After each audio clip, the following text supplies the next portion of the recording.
Listening Test 5. You will hear a number of different recordings and you will have to answer the questions on what you hear. There will be time for you to read the instructions and questions and you will have a chance to check your work. All the recordings will be played once only. The test is in 4 sections. Write all your answers in the question booklet. At the end of the test, you will be given 10 minutes to transfer all your answers to an answer sheet. Now turn to Section 1. Section 1. You will hear John and Joan talking about their new school. Look at questions 1 to 5 on the form now.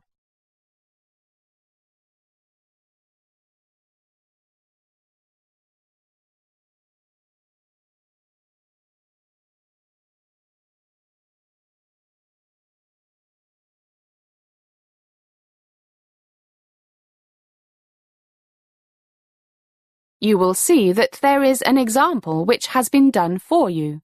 On this occasion only, the conversation relating to this will be repeated. Hi, John. How's it going? Pretty good. What about you? Terrific. So what do you think of our new school?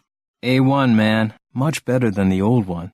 In fact, I'm going to write an article for the London Times about it. Now we shall begin. You should answer the questions as you listen because you will not hear the recording a second time. First, you have another chance to look at questions 1 to 5. Listen carefully and answer questions 1 to 5. Hi, John. How's it going? Pretty good. What about you? Terrific. So what do you think of our new school? A1, man. Much better than the old one. In fact, I'm going to write an article for the London Times about it. Really? Yeah. Have you got half an hour? Maybe you should give me some ideas. If you buy me a coffee. No problem. How do you think I should start? Introduce the headmaster? Why don't you compare it with the old one? You know, the buildings, laboratories, language lab, computer equipment, fitness center, pool, stuff like that. Yeah, that sounds reasonable. I mean, the old one was pretty bad, and the new headmaster seems like a great guy. Actually, all the teachers I've met seem pretty decent. Same here. The French teacher is really cool, and he's actually French, not like Smith at the old place. He sounded less French than even you do. Hey, my accent is perfect. Dream on.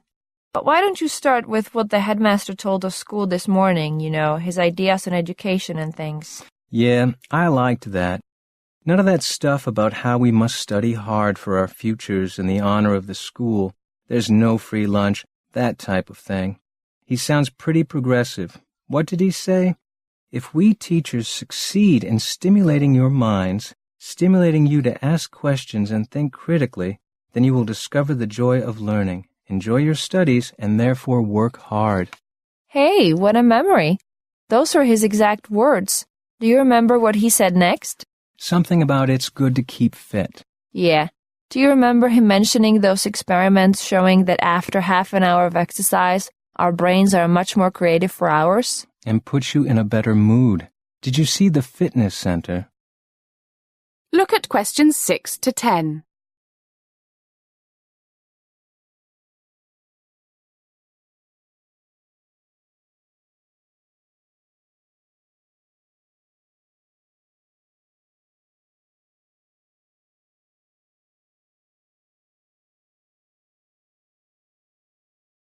Now listen to more of the conversation between John and Joan and answer questions 6 to 10. I went early this morning for a workout. Fantastic.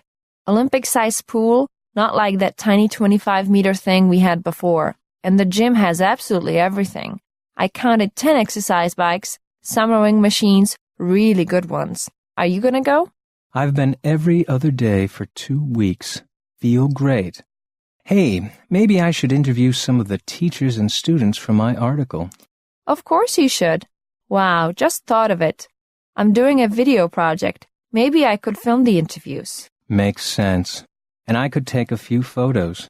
Maybe the newspaper would use 1 or 2 of them.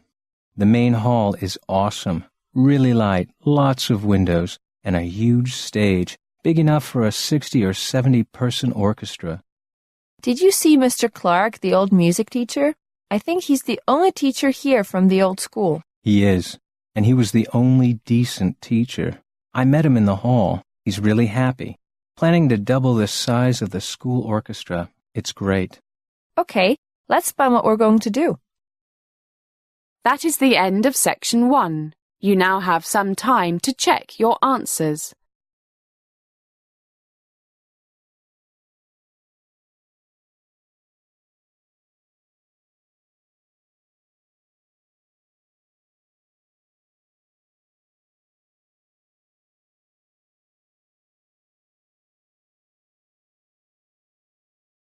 Now turn to section 2.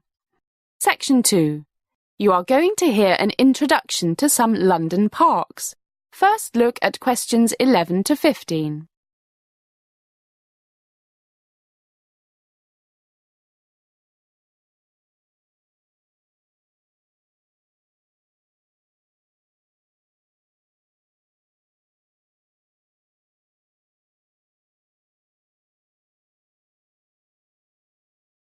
As you listen to the first part of the talk, answer questions 11 to 15. Good morning, everybody, and welcome to the London Park Society. It's a lovely day, so in half an hour or so we'll go outside and start our tour of some of London's famous royal parks.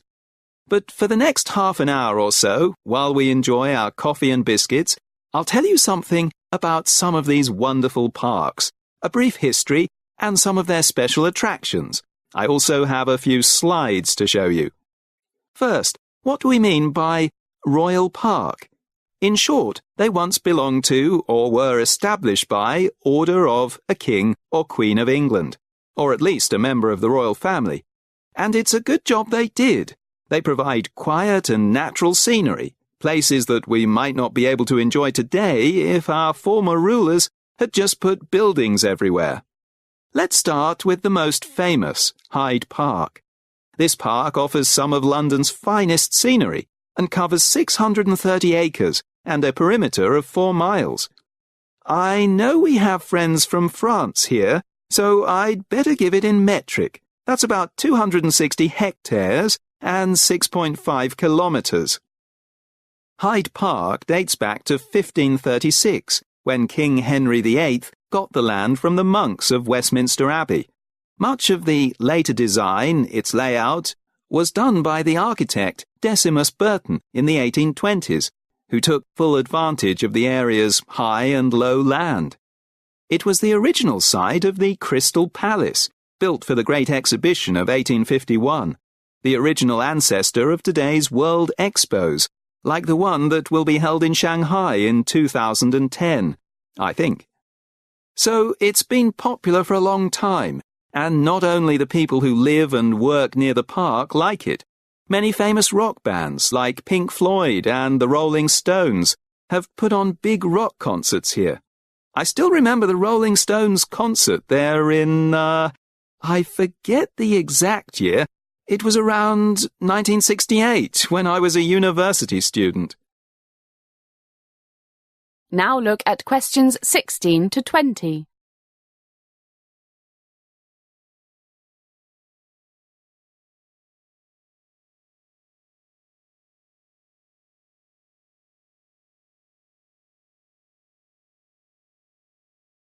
As the talk continues, answer questions 16 to 20. I mentioned the architect Decimus Burton. He designed the very impressive grand entrance to the park. The whole front is about 107 feet long. Look at the 4 magnificent pillars that support the central entrance, and that carving on the wall. Here's a close-up of a naval and military procession, and the gates made of iron and bronze with a beautiful Greek-style flower design. One of the most popular sites in the park is Speaker's Corner, in the northeast corner, where you can hear British people exercise their right to free speech. There may be a dozen or more at any one time, each standing on a soapbox and spouting, usually, controversial views on any topic you can think of: religion, politics, fox hunting, trade unions, Europe, tourists, etc. Lots of arguing. It's great fun. And south of the Serpentine Lake is the memorial to Diana, Princess of Wales. It's an oval stone fountain that opened on July the 6th, 2004. Another memorial, in the southeast corner of the park, is the Albert Memorial, Queen Victoria's monument to her husband of that name. I see that time is getting short, so I'll be a bit briefer with the other parks that we'll see today and tomorrow. Regents Park. It has a fantastic landscape and is known as the jewel in the crown. Regents Park covers 487 acres. That's 197 hectares, including Primrose Hill, and has the largest outdoor sports area in London. Rugby, basketball, soccer, netball, cricket, it's all here. St James's Park, with its royal, political and literary associations, is at the very heart of London. It's overlooked by not one but 3 royal palaces. The most ancient palace is Westminster, now known as the Houses of Parliament. Then there's St James's Palace, which used to be the King or Queen's residence, despite the fact that the monarch has lived in the 3rd palace, Buckingham Palace, since 1837. There's so much to see in or by St James's Park. Bands give concerts twice a day in the park at weekends during the summer. And tomorrow is Saturday, so we're in luck. Then there's the changing of the guards. The Queen's Lifeguard changes daily at Whitehall, just nearby, Monday to Saturday at 11 a.m, an hour earlier on Sundays, and at Buckingham Palace every day at 11:30 in April, May and June, and on alternate days in July and March, if the weather is okay. Finally, we'll visit Greenwich Park, which is the oldest enclosed royal park. It's situated on a hilltop, with impressive views over the River Thames to the Docklands and the City of London. It contains several historic buildings, including the Old Royal Observatory, the Royal Naval College, the National Maritime Museum and the Queen's House. Well, it's time to go. A 10-minute walk and we'll be at Hyde Park. That is the end of section 2. You now have some time to check your answers.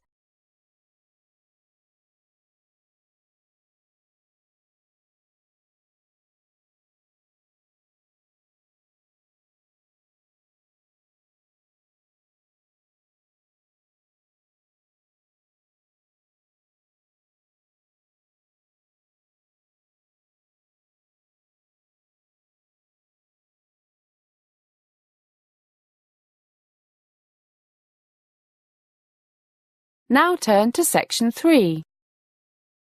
Section 3. You are going to hear Bob asking 3 other students some questions for a survey. First, listen to the first part of the conversation and answer questions 21 to 25. You now have some time to read questions 21 to 25.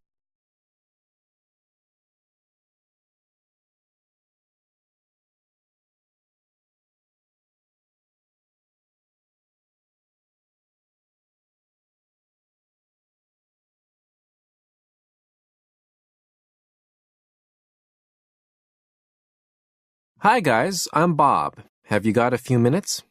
Sure, but what's up? Nothing much, but I've got to do a survey for my sociology class. It'd be great if you could help me out. You're students here, aren't you? Seen you around campus. Yeah, economics majors. I'm Jed. I'm Sue. And I'm Anne. Hi. Economics. I haven't made my mind up yet. It's a toss-up between sociology and environmental studies, resource management, sustainable development, that sort of thing. Sure, but I have a class in 10 minutes. How long will it take? Well, if I start with you, I should be able to get the info I need in 5 minutes or so. Okay. What do you want to know? Names and stuff. Anonymous is okay. I just need your major, economics, and what year you are. We're all sophomores. The fun year. Yeah, me too. Anyway, the first thing I want to know... By the way, these are open-ended questions. You can say as much or as little as you want. Okay, fire away. Right. What do you think is the single most important problem facing the world today? I reckon it's global warming, not terrorism. I've been taking this environmental economics class, and it's really... Come on, Sue. I've told you. This climate change stuff is all a big scare cooked up by environmental groups who care more about pandas than people. So subjective. As the conversation continues, answer questions 26 to 30. You now have some time to read questions 26 to 30.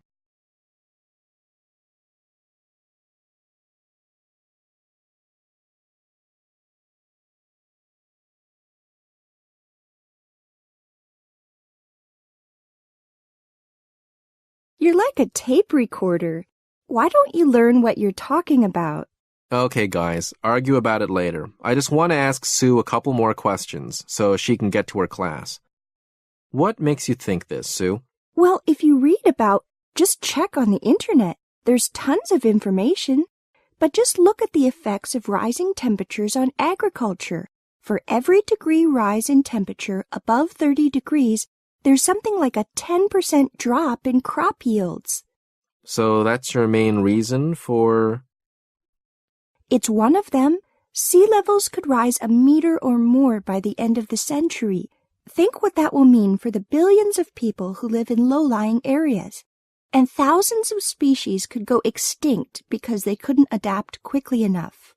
I told you, she cares more about pandas than people. Jed, she mentioned all those billions of people in low places, and don't forget all the farmland that will be ruined by saltwater intrusion, replacing fresh underground water. I've got to go. Why don't you see what Bob has to say? All he worries about is stock market trends. But we love you, Jed. Must go. See you. Thanks. See you. So what's your major worry, Jed? Sue kind of said it. It's a global economic slowdown, so people won't have jobs. And what jobs will they have if food production drops like it could? Maybe we should do this another time. Bye, guys. That is the end of section 3. You now have half a minute to check your answers.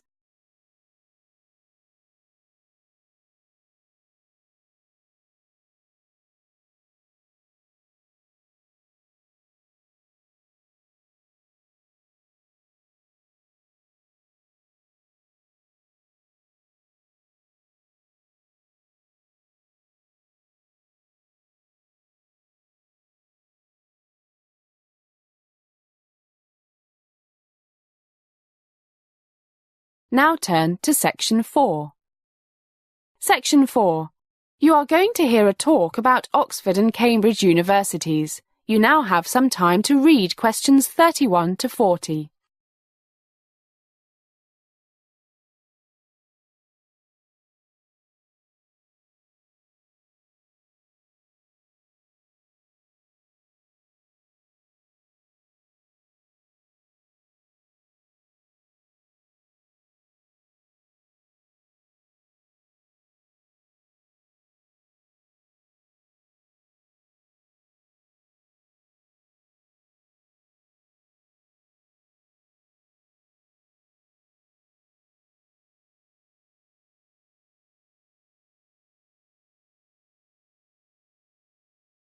Good evening, fellow members of the New York Memory Club. Tonight I'm going to talk about those two famous English universities, Oxford and Cambridge. Let's see who wins tonight's big memory prize, which is a barrel of real English beer. OK, here I go.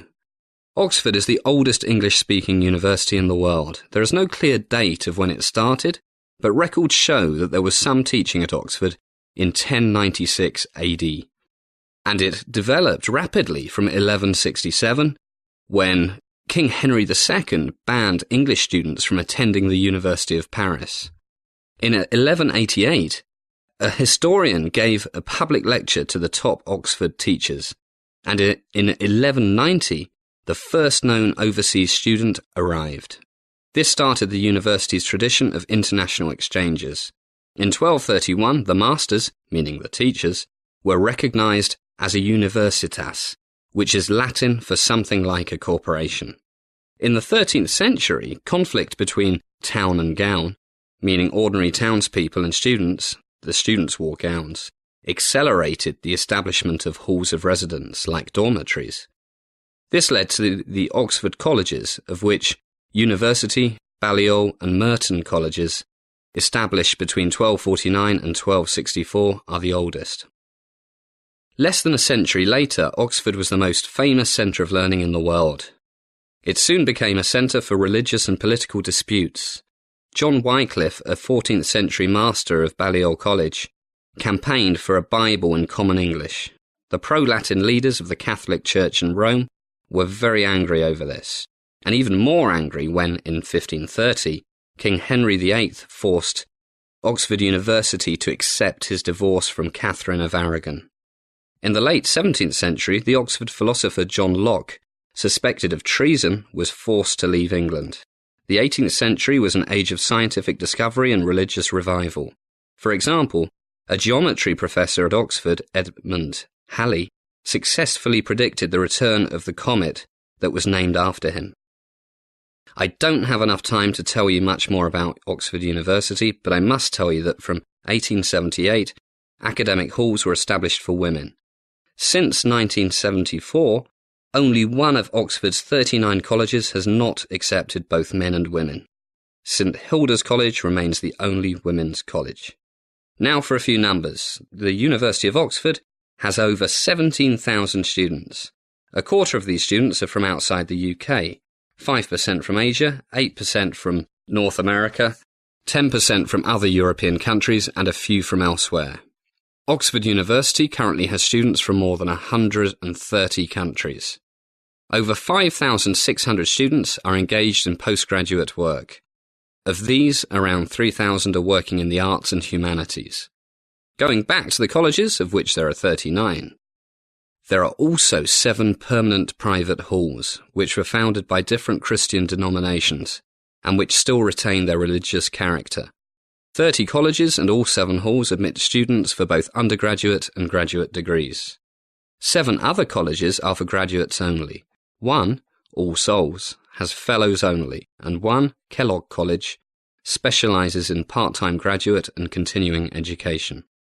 OK, that's enough for Oxford. Now I'll tell you something about Cambridge University. The town itself has its origins in the 1st century BC, when an Iron Age tribe established a settlement on Castle Hill. Later, the Romans took over this site, which was an important strategic point, and was the meeting point of several important Roman roads. Over 1,000 years later, the Normans from France built a castle here. All that remains of this castle nowadays is the small hill that was inside the castle walls. In the 12th century, students attended schools attached to the monasteries and cathedrals, and as universities developed in Italy and France, scholars moved from one centre to another. Some went from Paris to Oxford, and later, in the 13th century, groups arrived in Cambridge. By the middle of the 12th century, there were enough students there for the town to be officially recognised as a seat of learning. In fact, in 1231, King Henry III wrote out orders on how academic life in the town was to be managed. At this time, students had to make their own arrangements for living accommodation. Because it was difficult to find a decent place to live, hostels, like simple small hotels, were set up for them, and from these the college system evolved. The first college was Peterhouse, founded by a bishop, the Bishop of Ely. Just like in Oxford, as the university grew and took over more of the town, there were outbreaks of trouble between town and gown. Well, my time is nearly up, so I'll fast forward to the late 1800s, when 2 colleges were founded for women, but it was not until the late 1940s that they were awarded degrees. A 3rd women's college was founded in the 1950s, but it was not until the 1970s that other colleges began to accept female students. That is the end of section 4. You now have half a minute to check your answers.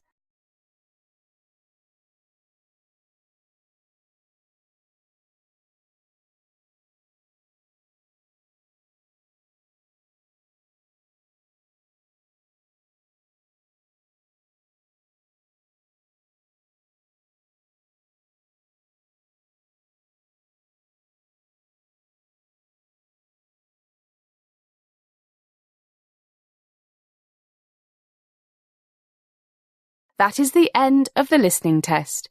You now have 10 minutes to transfer all your answers to the answer sheet.